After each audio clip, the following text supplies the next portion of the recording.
Bah, bonjour à tous. J'ai le sourire parce qu'on vient de me faire un, un sketch. On commence pas, hein.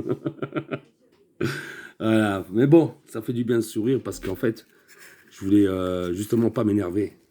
Ce matin, je rigolais avec une amie sincère, une frangine, qui est l'exemple de la pédagogie, vous savez, pour ouvrir les portes de l'école et pas fermer celles du stade.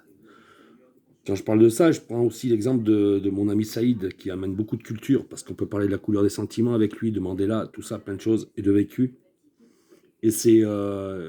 Même si on est restreint au niveau du matériel, parce que ça ne vaudra jamais une terrasse avec deux chaises longues et discuter de tout ça, Internet, hein, n'est-ce pas? Voilà. Donc ce matin, je rigolais parce que la frangine menaçait de faire la grève du télétravail, là, pour les cours d'école. Et moi, en MP, je suis dit, ah, il déconne pas. Et pour une fois que je progresse en conjugaison, en loose day, tout ça. Donc on rigole. Puis cet après-midi, je parle avec mon ami Saïd, parce qu'on vient de perdre un grand monsieur, c'est Michel Hidalgo. Et donc on discute ensemble. Il y a des personnes qui viennent mettre leurs larmes, leur petit smiley, la larme, vous voyez.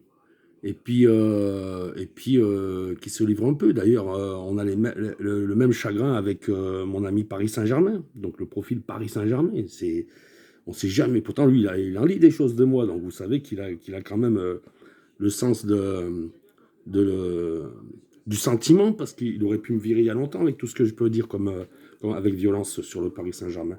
Mais bref, comme on dit, M. Hidalgo représente une époque où l'ultralibéralisme n'avait pas encore investi le football et n'en faisait pas de la politique. Donc voilà. Et puis surtout, c'est des hommes qui ont assumé, qui ont été kidnappés par des gens qui auraient voulu que les résultats sportifs soient ce qu'ils décident et pas ce que le terrain apporte. Qui ont tenu tête à des princes du Koweït, vous voyez, des choses comme ça. Donc je veux dire, le bleu, blanc, rouge, Cocorico, c'était pas du macronisme, quoi, tu vois, voilà, c'était costaud. Donc voilà, puis il est mort de chagrin, monsieur Hidalgo. Il est mort de la mort de son copain Raymond Copade, après sa femme, tout ça. Et même si on a d'autres anciens qu'on estime autant, comme Manu Dibango, qui est parti en début de semaine aussi, qui lui est parti du coronavirus apparemment. Pourquoi je fais cette vidéo? Pourquoi je vous parle? Parce que j'ai pris 2 ou 3 colères ces dernières semaines là, par rapport à un comportement qui nous étouffe. Qui nous étouffe. Alors je vais remettre 2 ou 3 choses en place. Chaque souffrance est d'abord beaucoup plus brûlante quand c'est la nôtre.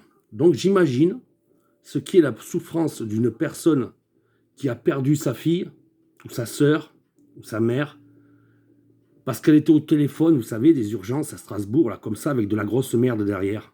Vous voyez? Qui se foutait de la grosse merde raciste. Il y en a. Vous imaginez si on mettait tout le médical, les urgences, le SAMU, tout ça et tout, dans le même cas que. Voilà. Mais c'est aberrant. C'est aberrant. Donc, nous, on a un moment de recueil pour M. Hidalgo, alors que toute la journée, on partage pour nos infirmières, on partage pour nos instituteurs, on met des coups de pied à si bêtes parce que, voilà, ton FNSEA et toi, vous cassez pas les couilles, quoi. Et là, on perd quelqu'un qui nous ramène à notre enfance, qui nous fait faire de la nostalgie. Et t'as une grosse merde, je dis bien une grosse merde, hein, avec le machin insoumis, là. Mais c'est pas l'insoumission, c'est la tête de con, tu comprends? C'est la tête de con. Et la tête de con, c'est quand ça en prend une sur le menton, ça se pose son cul, ça ferme sa gueule. C'est pas de l'insoumission. Alors tu peux mettre ton sigle et puis venir faire des ricanements sous un deuil. Moi, je te laisse un quart d'heure. T'es là, t'es présente sur Facebook. Je te dis, t'as fait une erreur. Tu veux rester comme ça? Tu veux me prendre pour un con? Eh ben, tu manges tes morts. Et en plus, je ressouligne tes méthodes qui sont celles de notre défaite. Les méthodes de la défaite de la FI, c'est-à-dire d'avoir des guignols comme ça qui passent leur temps à cracher, à foutre la merde avec la mort de Johnny Hallyday, avec plein de choses comme ça. Parce que chacun a son vécu, chacun a ses souffrances, chacun a sa nostalgie. Et voilà, quoi. Donc c'est quoi d'aller pourrir la merde tout le temps? Vous faites du FN, quoi. Vous n'êtes pas des insoumis, vous faites du FN. Donc voilà. Alors RIP Monsieur Hidalgo, et merci à quelque part de ce petit clin d'œil qui nous permet de faire des différences, hein, entre les uns et les autres.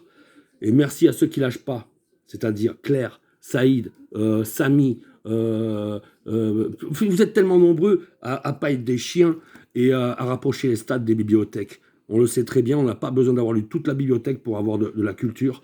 On n'a pas besoin de posséder le Becherel complet pour savoir s'exprimer et se faire comprendre. Donc ceux qui aident au progrès, merci encore. Ceux qui ont l'arrogance et l'appel pour creuser la fracture, allez vous faire enculer. Allez vous faire... Mais mangez vos morts, vous êtes des dinosaures. Vous ne valez plus rien. Je vous le dis, vous ne valez plus rien. Pas de pédagogie. C'est pas de pédagogie, c'est déjà pas de justice. C'est pas de justice, pas de paix. Donc voilà, RIP Monsieur Hidalgo, et t'inquiète pas, là où tu te rends, toi, tu seras pas emmerdé par ces clochards. Allez, gros bisous.